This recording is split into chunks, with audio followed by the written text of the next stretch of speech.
Now, a great deal of issues have been delved into since the start of the COVID-19 pandemic. This particular conversation has been long in coming, but we are happy to join directors of CAISO, Sex and Gender Justice, Angelique Nixon and Élysse Marcellin. Now, Élysse is also director at WOMANTRA, and Angelique, a lecturer at the Institute of Gender and Development Studies at the UWI St. Augustine campus. Good evening, ladies. Thank you very much for joining us. Good evening. Good evening. Now, Angelique, I'll start with you, though, thanks. Reports of gender-based violence and intimate partner violence during the pandemic. What can you tell us about figures or reports of these? Well, thanks so much, DK, for having us on your show tonight. I just want to say that we started 2020 with spikes in intimate partner killings, and there was a series of them that started the year. And so while there was a rise, and we can see that rise in the reports that came from the TTPS during the pandemic, there was a rise in reports of domestic violence.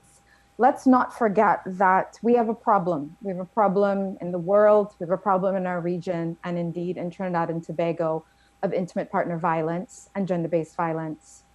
And so just to say that we, in this context, you know, CSOs, civil society organizations, and other groups organized in January into March, specifically around calling for state accountability with the police service, and really calling for and raising the alarm that we are in a national crisis when it comes to gender-based violence.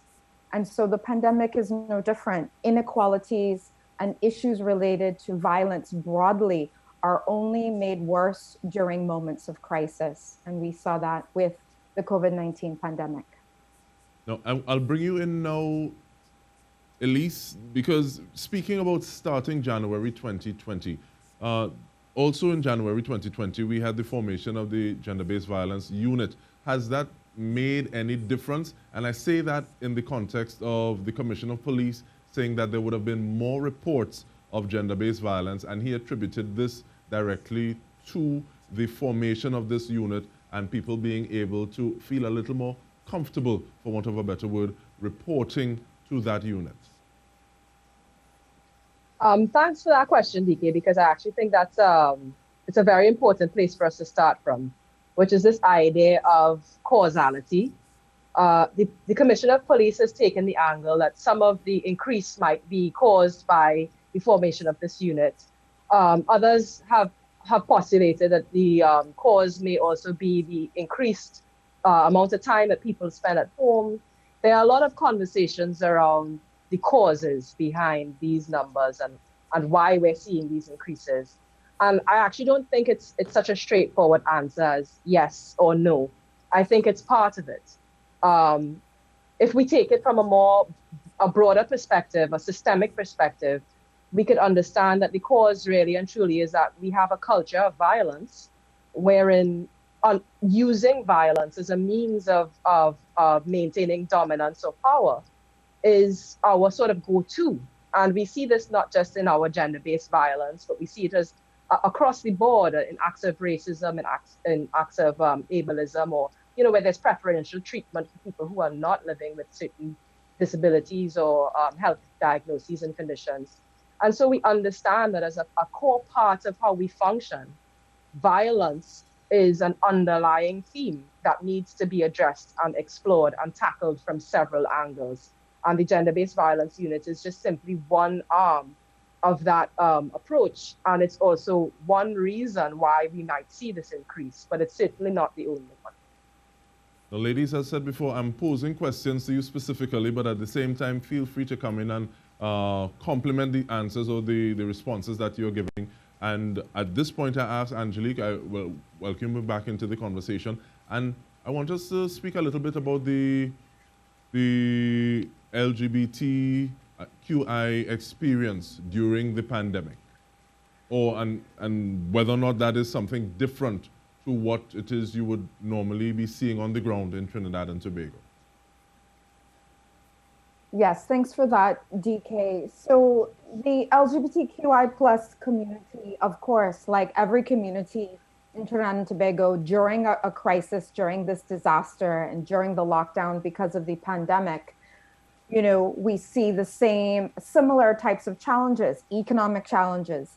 But the difficulty with a vulnerable community because of sex and gender and sexuality, we saw, and through our work in communities, realized that it was real, that the pandemic adversely affected people who are doing informal work, and in particular, people who are trans, people who are sex workers, could not do the work that they were doing, and in fact were made increasingly vulnerable through the pandemic. And also people living with HIV and people who are part of the LGBTI community experience different kinds of hardships. And in particular, people who do sex work and people who are trans, also people who are migrants, people who might be undocumented, trying to interface with the state or any kind of state agency was very challenging. And so what we did as our coalition of LGBTI organizations and civil society groups, we came together, raised donations, and helped put together assistance for those made vulnerable. And some of the folks were made vulnerable because of sex and gender. And so it not necessarily only sexual orientation. Some people were made more vulnerable because of being migrants and because of also perhaps being sex workers. And so we assisted a number of people across that time, and we're still doing so.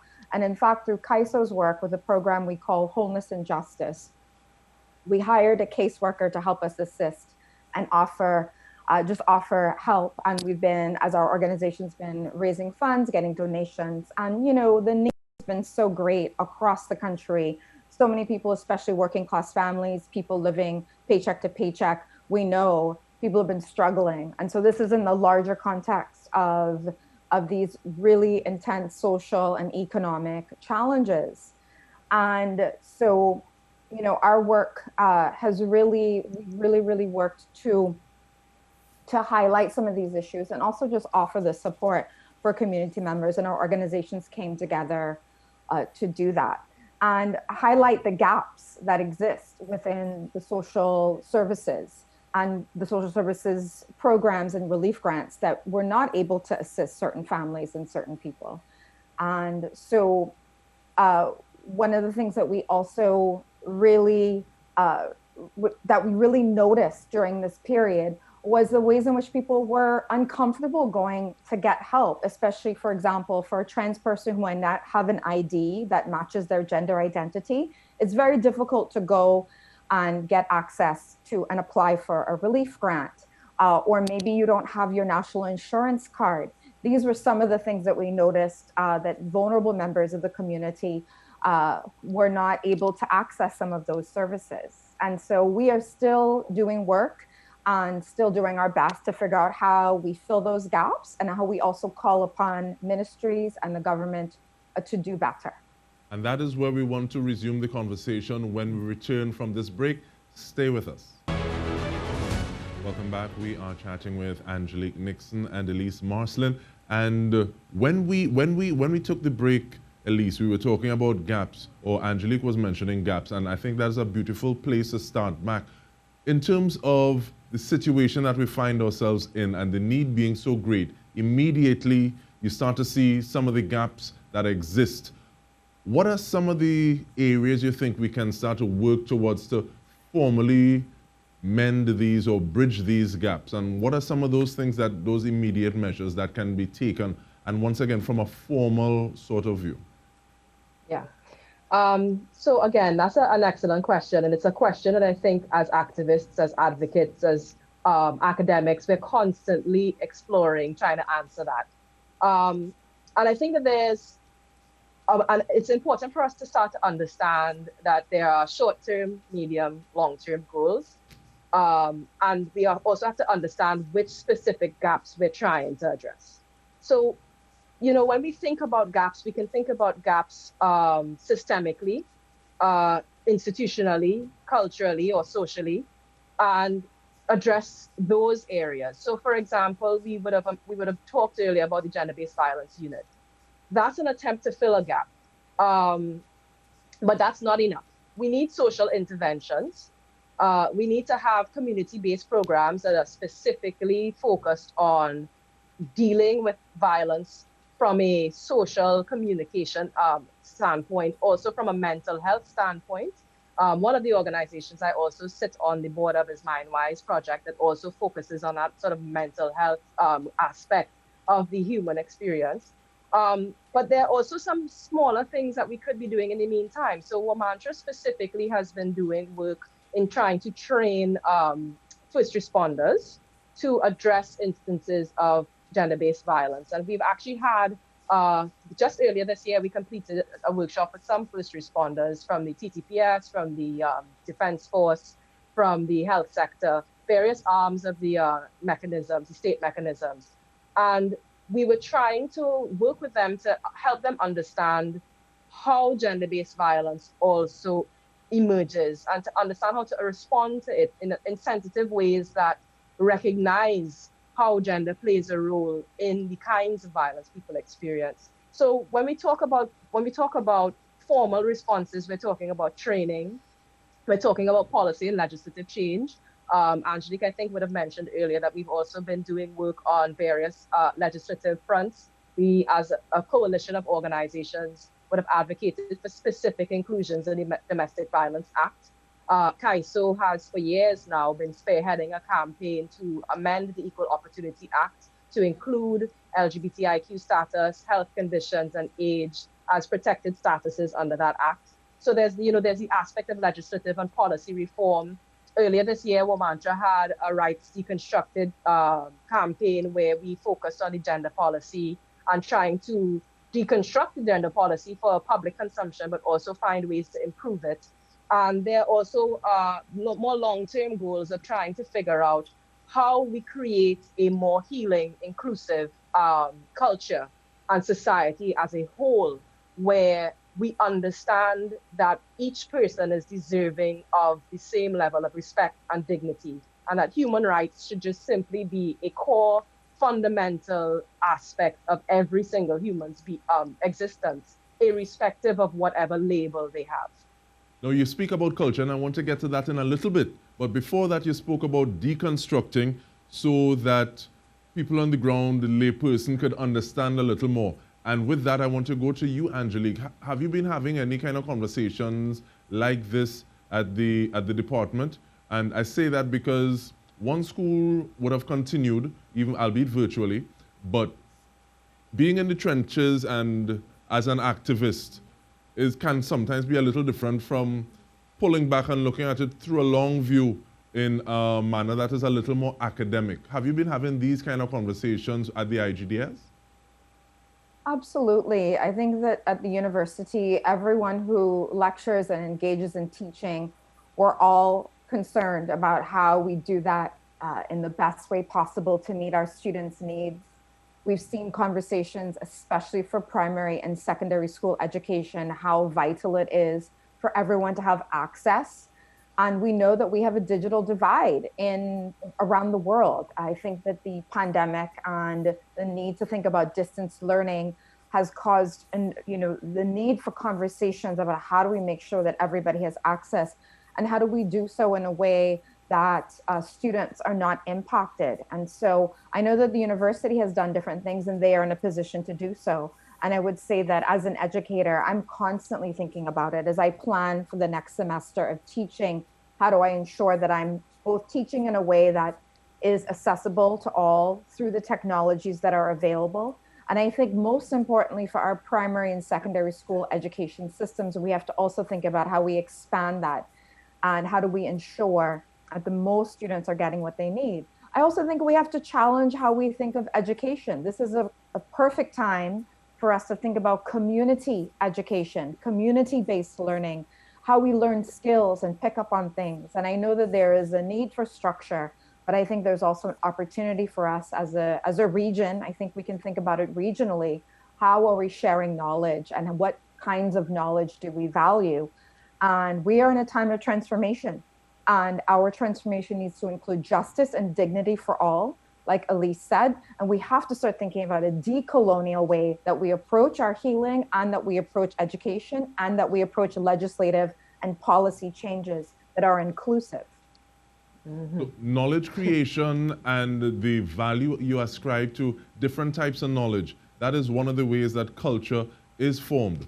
But with regard to culture, how does culture factor into this kind of conversation? And when I say culture, I'm thinking about things like class, gender, race, and specifically on race. I've seen that CAISO has spoken about specific instances where the use of race has been weaponized, and more specifically in the lead up and even in the aftermath of the recently held general elections. So where do things like that leave us? And I'll start with you, Élysse.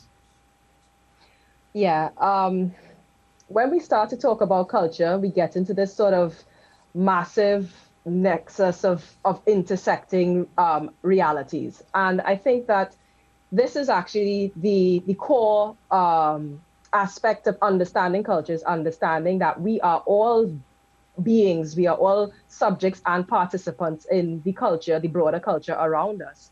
And also understanding that we are all informed by the various aspects of our identity that might in one way or another be stripped apart. So in one instance, race may be the thing that is precluding us or is limiting our access to certain services or certain rights, certain basic aspects of our existence that we should be able to have access to. It might be gender in another instance. It might be sexuality or sexual orientation in another instance, or ability. There are various ways in which our identities are also kind of tied into the way that our cultures are formed, but also in the ways in which culture affects us. And I think that for us to start to have that conversation about culture, we have to start to be willing to accept that all of these various identities help to form this culture. We all exist as a part of, but also as contributors to this culture. And unless we are willing to have real, hard, meaningful conversations around the ways in which these, individual little segments of our identities are also affected in the broader whole, we're not gonna make progress. And just to touch quickly on the issue of the election specifically, the issue of race has been weaponized long before we ever became an independent nation, and it continues to be weaponized well into our quote-unquote independence. And I think we have to start asking some hard questions about why that is, why we've held on to a form of political engagement that serves no one and that benefits no one. But with that in mind, though, how do we become willing to do that? And I leave the last minute with you, Angelique, because no, it's pecan. No, it's not pecan. I think it's more race baiting. No, it's pecan. No, it's not pecan. I think that is gender discrimination. Angelique, you have the last minute. Well, we cannot have sex and gender justice without racial justice, without class justice, without environmental justice, without justice around ability, age. Everything is connected and intersects. And so, I think we actually have to be willing to talk about race and class and sexuality and gender and how they function in our societies. We also have to be willing to call out discrimination and prejudice. And anti-Black racism in particular functions globally. It's a part of colonial violence. It's a part of all the forms of violence and how they work. And we have to be willing to talk about that and call it out, because anti-Black racism functions, and it fuels very harmful, dangerous stereotypes, racialized stereotypes that then get weaponized and put people in boxes. And then we become dehumanized. And we know that the colonial structure has been built upon the dehumanization of Black people, of people of African descent. And definitely this is a system that has been built over a while. So we cannot finish this conversation in this time that we have. But we want to thank you so much, ladies, for engaging in it. And hopefully this is just the start of another conversation. So we want to thank you very much, Élysse, Marcellin, as well as Angelique and Nixon, for spending that time with us. We also want to thank you for tuning in. I'm DK Roster. Thank you for joining us. Good night.